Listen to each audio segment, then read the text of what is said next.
stories people are talking about this morning. Here's Lynn. Sharon, thank you. Shocking revelation. The NBA says the school bus driver involved in the deadly collision in the city should not have been driving a bus at all. 6 people died when the school bus and NTA bus collided. Both city police and the NTSB are still in the early stages of the investigation. WJZ has complete coverage. Mike Shue breaks down what investigators have learned so far. And Mary Bubala has a dramatic account of the wreck from one of the survivors. We begin with Mike live at the scene of the crash on Frederick Avenue. Good morning, Mike.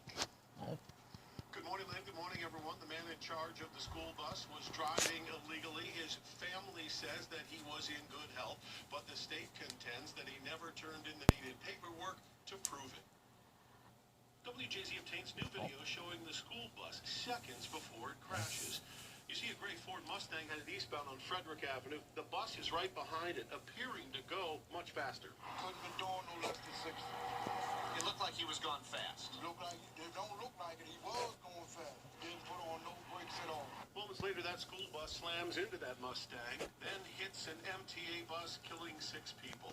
The Mustang's driver told us what he saw before walking away from the wreckage. You just see a blur and then all of a sudden the impact hits. WJZ has also confirmed the school bus driver, 67-year-old Glenn Chappelle, was no longer authorized to drive that bus and had not been for 2 months.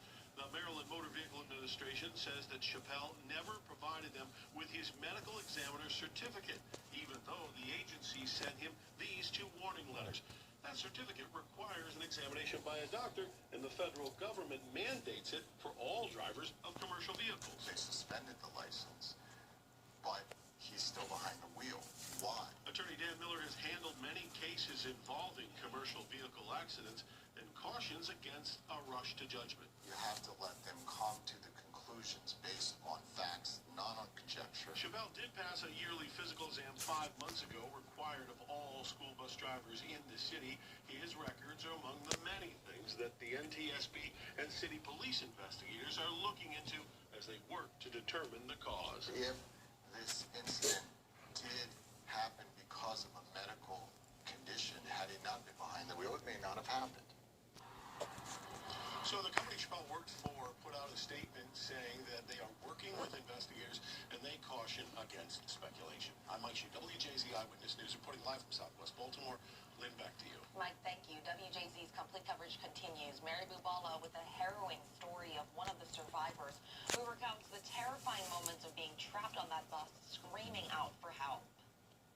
I was in pain. I was scared. I was yelling for help. Crash survivor Michelle Kennedy wasn't supposed to be on that MTA bus that morning. I woke up a little late, so I caught that bus. Michelle normally gets on the bus earlier at 4:30 a.m. to make her way to her job as a housekeeper at Spring Grove Medical Center.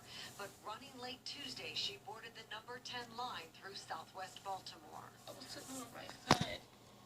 I was talking to someone, and then next thing I know, I woke up on the floor. My glass in my mouth. I had lost conscious.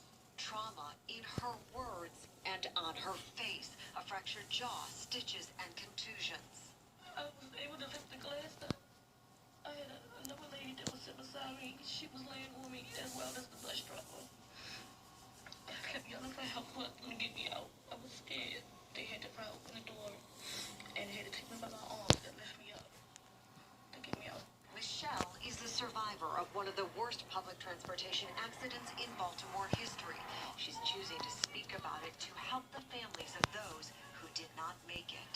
We need to know why it happened. Because I wouldn't be here. But I'm glad I am. And all of Baltimore is so glad that Michelle survived. She was treated at Hopkins Hospital for her injuries. Mary Bubala, WJZ Eyewitness News, back to you.